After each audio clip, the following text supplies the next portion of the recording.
time in my calendar. My husband came home so he could be there with me that day. And I go in to open it up and it's asking me to change my password. So I go through, I change it, and then I look and I see pass, and I don't even think I let out words. I couldn't even believe it. Immediately, my husband was there and I screamed. My kids, both of them came and just ecstatic, were cheering. And the first thing I thought after that was to call my mom. My mom passed away. But that first instinct was to call her. So I know her spirit was with me. Hey, everybody. Welcome back to Hanging Out with Successful Bar Exam Takers. And we have a great story and a great accomplishment to talk about today. LaTanya, welcome to the show. And why don't you tell our audience your very good news? Hello, everyone. My very good news is that I passed the California bar exam this July, and I'm ecstatic. Yeah, you should be. You have been at this for a while. We're going to talk about your journey. But just for those who don't know, the repeat bar taker pass rate in California in July was under 25%. That is an incredible accomplishment. Thank you. How's it feel? It feels incredible. It feels like such a weight has been lifted off my shoulders. And then it also just feels like confirmation because I always knew that I could do it. Why don't you tell our audience a little bit about your story and how you came to be in a position to take the exam, and we'll break it down from there and talk about what you did to be successful.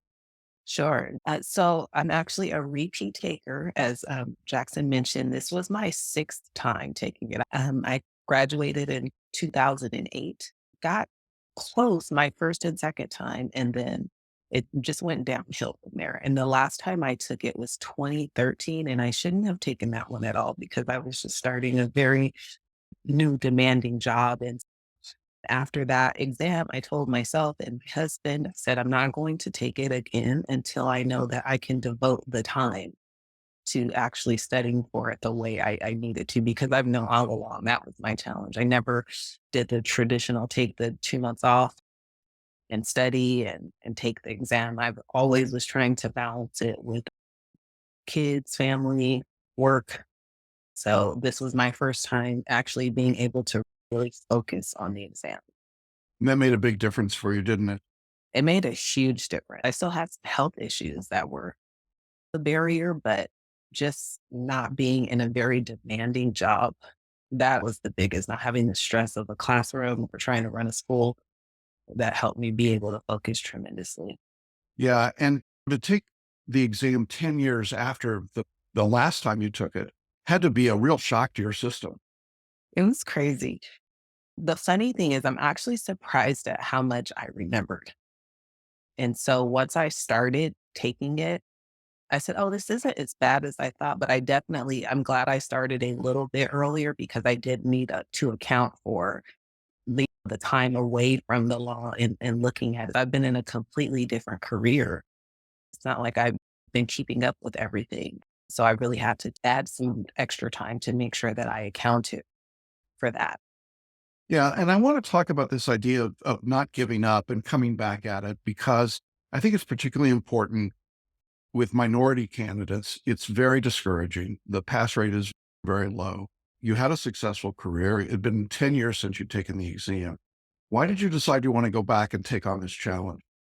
I have a high sense of self-efficacy and agency. So I always knew I could do it. I knew that the test wasn't indicative of what I could do. For instance, I always knew I was a good writer. I always did well on the performance exam. So I knew I just needed time, and a better study method is what I found once I started. And for me, I always knew I was going to come back to this.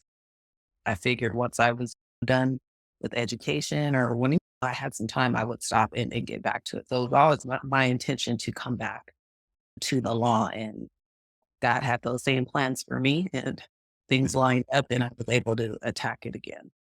Must be an incredible sense of fulfillment and accomplishment for you. It is. And the funny thing is I still have the last group of students that I taught when I was still a classroom teacher was right around the time I was finishing school. And so I still keep in touch with some of them. I've actually hired some of them to work in our district. And so they know when I finished. And so my husband posted last week that I passed, and to know that some of my students were able to see me not give up, and my own children. Yeah. That's such a big deal right now because I think there's so many people who are giving up and so many people of color who are just saying it's just unfair. I don't even want to try. And so part of the reason I was so excited to do this interview is I think that it will inspire a lot of people to keep at it and keep working. But of course, you did things differently when you came to us to study. And I want to talk a little bit about that. One of the tools that you used was photo reading. And I'd like it if you'd talk a little bit about what that was and how you used it and what you think it did for you. So that appealed to me immediately just because of time. I started my bar prep with a big box, and 2 weeks into it, I already knew it wasn't for me. And I was mad that I had already spent my money, but I knew it wasn't for me. And so when I came across your information, your videos, your website, and I was listening to the information and people talk about the photo reading, I said, oh, let me see what this is about. And you and I met, I'd gone away for the weekend with my husband for Mother's Day, and I had come across your information, and I just said, "Oh, I have to do it. I don't care. I'll figure out the cost." But the photo reading appealed to me just because of the time. So even though I was home and not working, I still have a 16-year-old who has a pretty full schedule. And because I'm home now, I do all the driving around for basketball at school. And so I was really looking for ways to save time. And so I took the photo reading right away. I purchased my package and I started the photo reading right away. And I'd read about speed reading before, and I don't know, something told me this was going to work. And so I started it.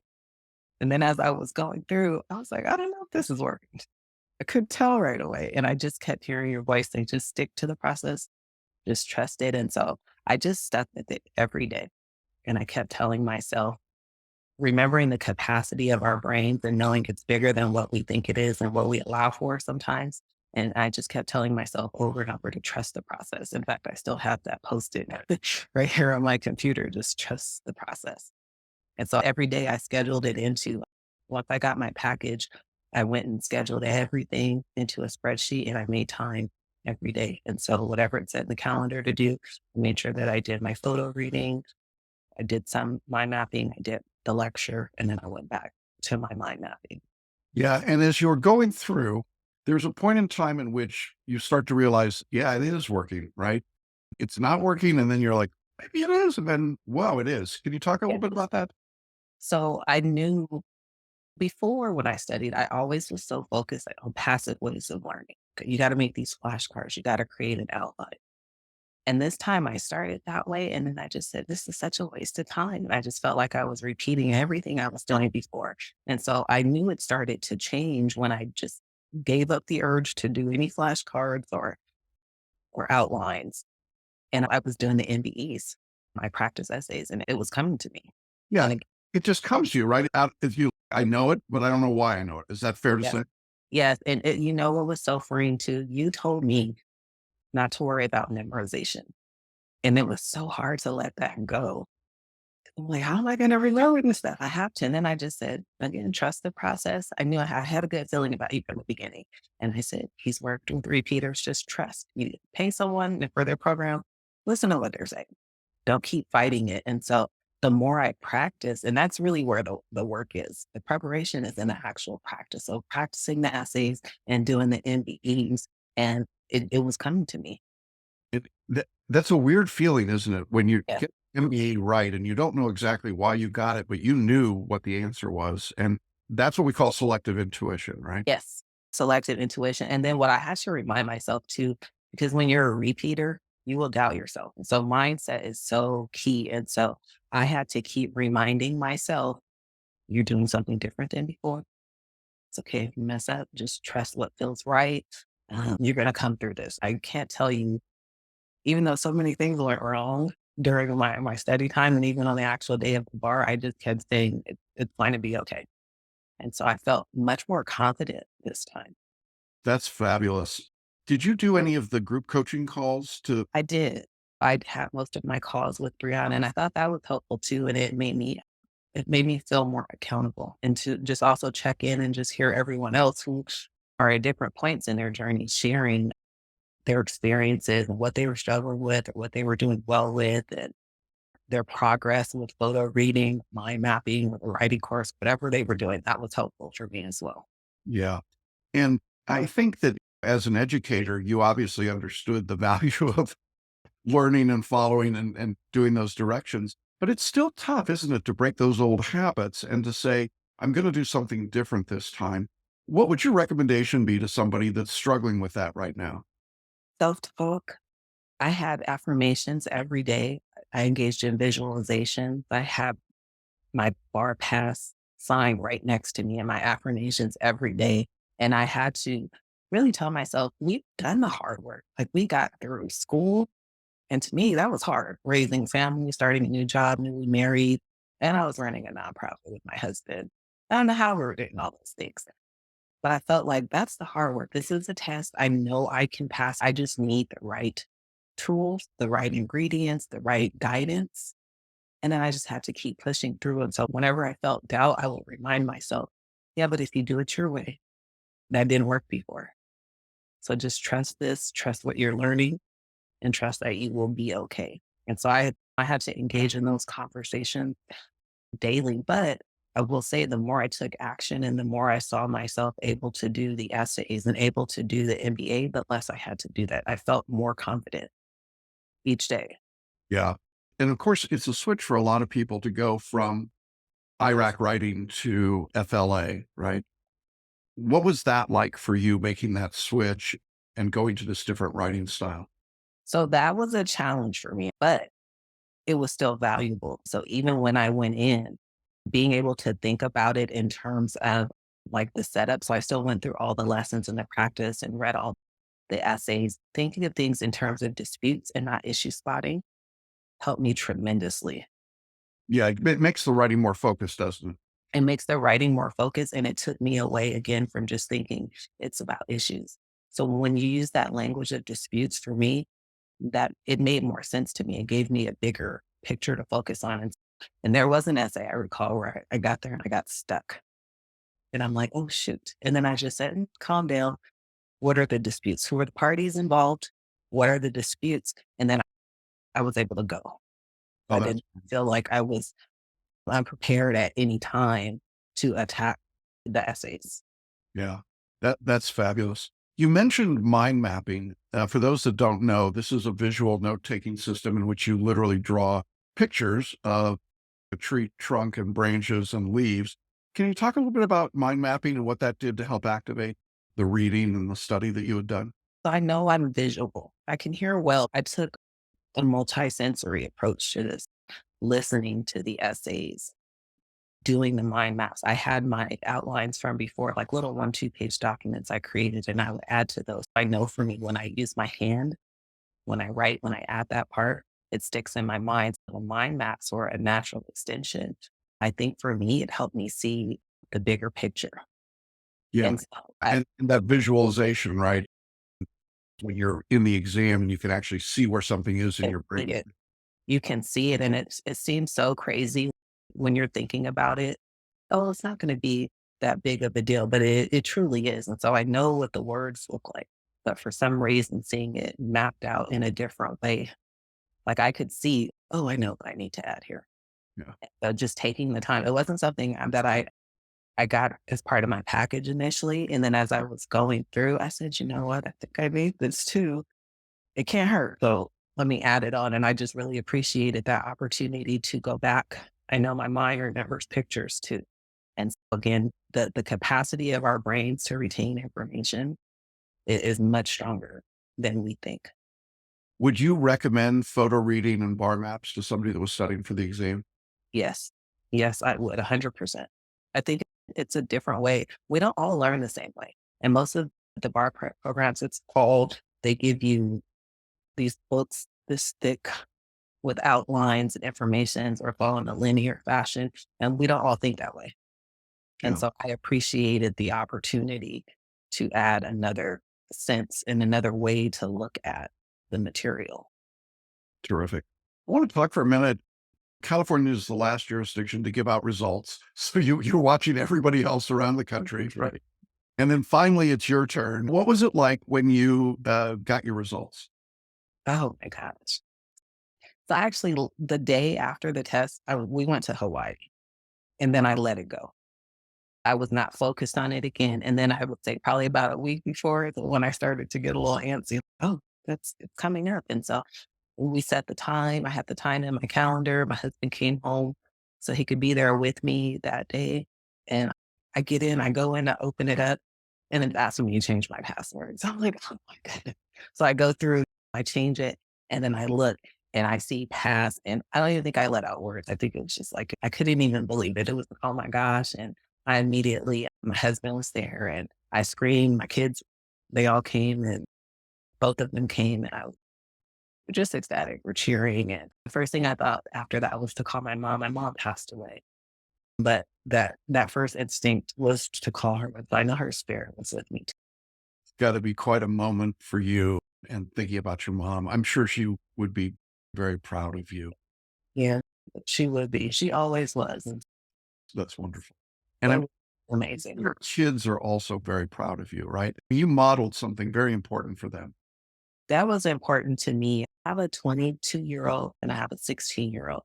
They're both at these big transition points in their lives. And I wanted them to see they've seen me fail.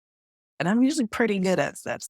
I don't like failing. I'm competitive. And I sometimes I think though as a parent, we don't share our failures enough with our kids. So they see us on the other end. They don't see us struggle through things sometimes. I was so fortunate they were able to see me every day studying down here, even when I didn't feel well.